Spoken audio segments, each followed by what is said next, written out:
अच्छा, बाज़ दफ़ा बच्चे को समझाया जाए या तनकीद, ज़रा सी भी उस पर तनकीद की जाए तो भड़क उठता है, बदतमीज़ी करता है। और कई दफ़ा ऐसे बच्चे मुलाकातों में देखने में आते हैं जिनके माँ बाप बड़े डरे हुए होते हैं, उनको कुछ कह भी नहीं सकते। वो क्या कि वो डरते हैं कि राज ना खुल जाए, ज़रा सी बात करें यूँ आगे से यूँ करके मार के बदतमीज़ी करता है। कुछ तो बद अखलाक माओं ने बिगाड़े होते हैं, उनमें माओं का इलाज होना चाहिए। कोई बीमारी नहीं होती, वैसे ही बदतमीज़ किए हुए होते हैं।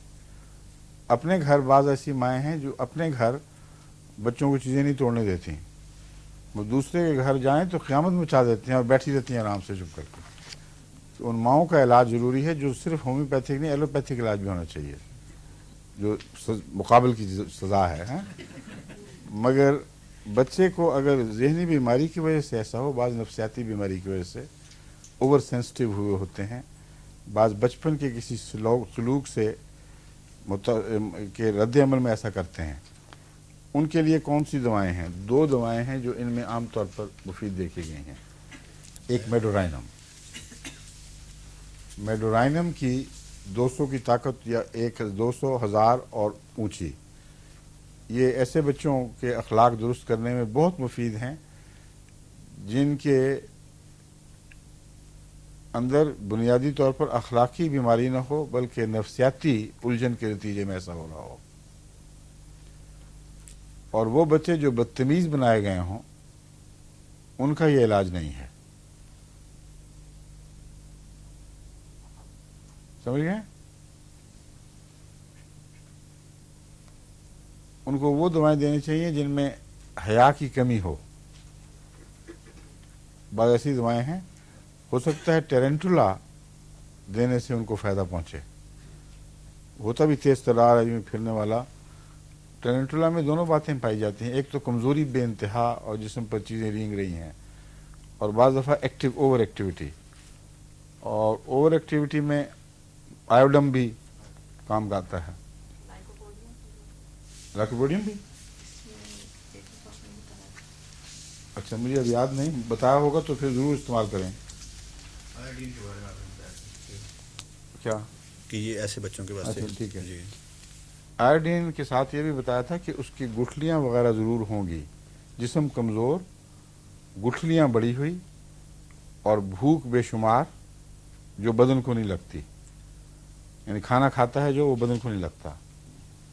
इन 3 इलामतों के इकट्ठे होने से पुख्ता पक्का आयोडीन का मरीज़ बन जाता है और वो अल्लाह के फजल से उसमें ज़रूर फ़ायदा देती है।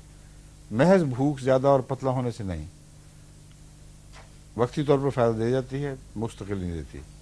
बाद बच्चे हैं जो बहुत तेज़ तरार और भूख खाना बहुत तेज़ तरार और गर्म, जिस्म भी गर्म, आयोडीन का जिस्म गर्म होता है, लेकिन उनको ना गुठलियाँ होती हैं ना भूख लगती है, उसके बावजूद होते हैं।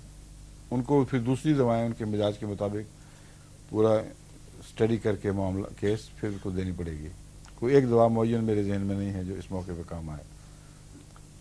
गर्म हो और तेज़ तरार हो, इसमें गर्मी के साथ जो सीकेल में भी जिस्म का गर्म होना और तेज़ी पाई जाती है कि नहीं? सीकेल में नहीं पाई जाती, कमजोरी है उसमें भी। आर्सेनिक, बेचैनी भी है। अच्छा, बाज़ लोगों का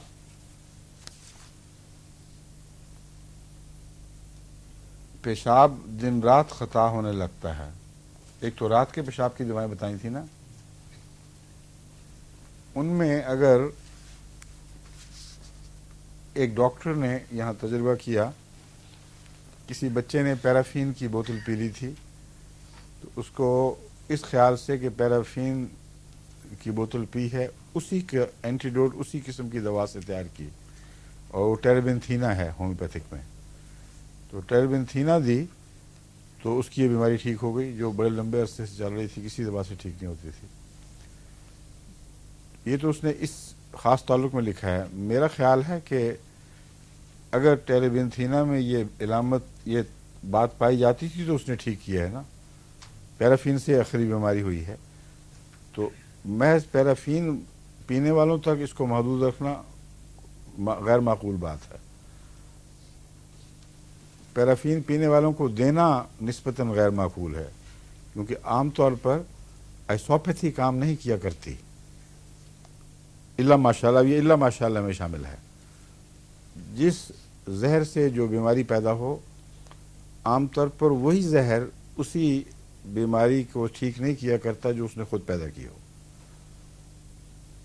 اگر ملتی جلتی کوئی بیماری ہو جو اس زہر کی علامتوں سے ملتی جلتی ہے، وہ زہر ہومیوپیتھی میں اس کو ٹھیک کر سکتا ہے. اس کا نام ہے ہومیوپیتھی. اور جو ہے آئسوپیتھی، اس کا مطلب ہے نمک سے تکلیف ہوئی ہے نمک دو، فاسفورس سے تکلیف ہوئی ہے فاسفورس دو، پیرافین سے تکلیف ہوئی ہے پیرافین دو. اس کو کہتے ہیں آئسوپیتھی. آئسوپیتھی کے متعلق اکثر ڈاکٹرز نے لمبے تجربوں کے بعد بتایا ہے کہ شاذ کے طور پر کام کر بھی جاتی ہے، اصول کے طور پر، عموم کے طور پر یہ کام نہیں کرتی. سمجھ گئے ہیں؟ اس لیے ہومیوپیتھی ہم نے کرنی ہے، آئسوپیتھی نہیں کرنی. ہاں، جن ڈاکٹروں کے تجربے میں آئسوپیتھک فائدے ہوں وہ آپ بے شک استعمال کریں. انہوں نے آئسوپیتھی کے طور پر پیرافین کے توڑ کے لیے ٹیربنتھینا استعمال کی. جو مریض لکھتے ہیں، میں سلیم تو میں سمجھا رہا ہوں آپ کو بھی پیر صاحب، جو مریض لکھتے ہیں کہ ہمیں سلسل بول کی شکایت ہے، رات دن بعضوں کہتے ہیں ہمیں وضو نہیں ہوتا، وضو کریں تو پھر نماز سے پہلے دوبارہ پیشاب آ جاتا ہے، ان کے اندر پروسٹیٹ کی بعض دفعہ کوئی علامتیں نہیں ہوتی، کوئی ایسے نقص نظر نہیں آتے، بس وہ بنتا ہے اور باہر نکلنے لگتا ہے. اس کے اوپر ٹیربنتھینا آپ استعمال کر کے دیکھیں. ٹھیک ہے؟